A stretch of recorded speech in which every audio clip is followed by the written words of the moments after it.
Imagine a country where success isn't measured by money or skyscrapers, but by how content its people feel. A place with no traffic lights, where the Constitution guarantees happiness, and nature isn't just protected, it's sacred. This place exists. It's called Bhutan. Tucked high in the Himalayas, Bhutan has always done things differently. But now, something is shifting. Despite its beauty and values, young people are leaving in large numbers. Jobs are scarce. The economy, while grounded in sustainability, can't keep up. In response, the king isn't building a tech utopia or a finance hub. He's building Gelephu Mindfulness City, a place where architecture respects the land, where bridges hold temples, and where an airport floats above a living river. This isn't a flashy development. It's not trying to be the next Dubai. It's Bhutan's quiet revolution, a city built not for profit, but for purpose. Bhutan is unlike any other nation. Tucked between India and China, it has remained intentionally isolated for decades. Tourism only opened up in 1974, and even then, entry was limited. Television and the internet didn't arrive until 1999. Even today, Thimphu, the capital, has no traffic lights, and traditional attire is still worn daily. But Bhutan isn't just old-fashioned. It's guided by a rare national philosophy called gross national happiness, GNH. Created by the fourth king in the 1970s, GNH aims to measure well-being beyond money. The four key pillars of this system are environmental protection, cultural preservation, good governance, spiritual well-being. This philosophy isn't symbolic. It's built into the country's constitution. Bhutan is the world's only carbon-negative country. Its highest mountains are sacred and untouched, and its forests, legally protected to cover at least 60% of the land. 1. The crisis behind the calm. To the outside world, Bhutan seems like an untouched paradise, but it faces serious challenges. Thousands of Bhutanese youths leave each year. While the nation provides free healthcare and education, it can't offer enough jobs. Most of the economy still depends on agriculture, and many young people don't want to remain farmers. Dr. Lotte Shearing, governor of Gelephu, described it as an existential issue. Bhutanese youth are loyal and hardworking, but without good-paying jobs, they look abroad. The result? A shrinking, aging population and a loss of talent.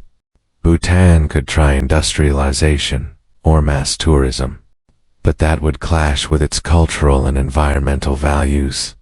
So, the king decided to rethink development entirely. 2. What makes Gelephu so different? Gelephu Mindfulness City GMC is not about replicating Dubai's success.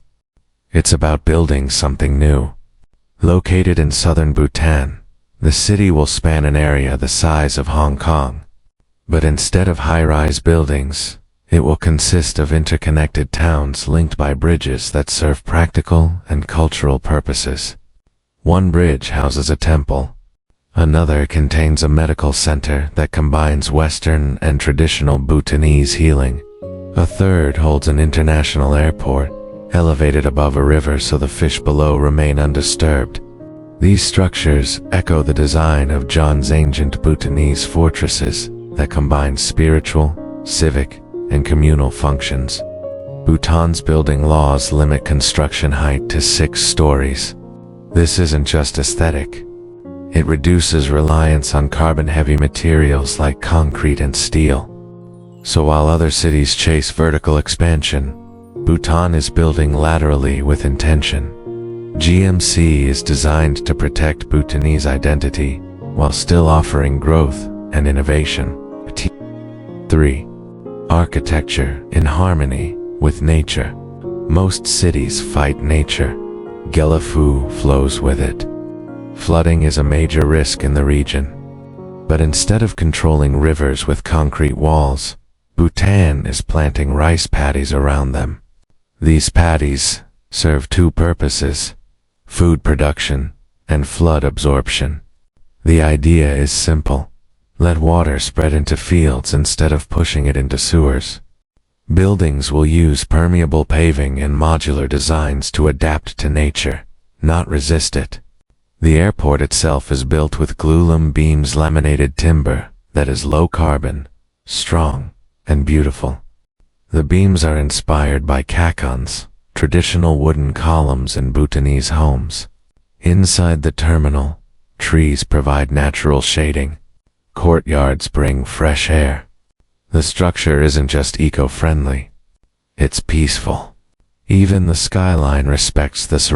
By capping buildings at 6 stories, the view remains open and natural. Bhutan isn't making a green city to market it. It's doing it because that's who they are. 4. Beyond beauty. Why it matters globally. GMC is more than a construction project. It's a philosophical question brought to life. In a world that measures progress by GDP and towers, Bhutan is asking, what if contentment is the real metric of success? Bhutan's constitution already safeguards forests and sacred spaces. It runs on hydropower and remains carbon negative. With Gelephu, it's trying to scale those values into a livable, modern city. This isn't about competing with big economies. It's about surviving with dignity. If GMC succeeds, it could set a new standard for how cities evolve, not just in Bhutan, but globally.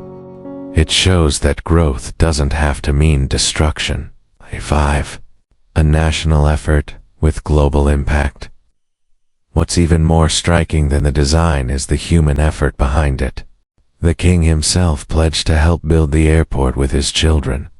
Villagers volunteered to offer labor. Teachers and farmers donated time and produce to support the workers. This isn't development led by corporations. It's led by people. Bhutan also knows its limits.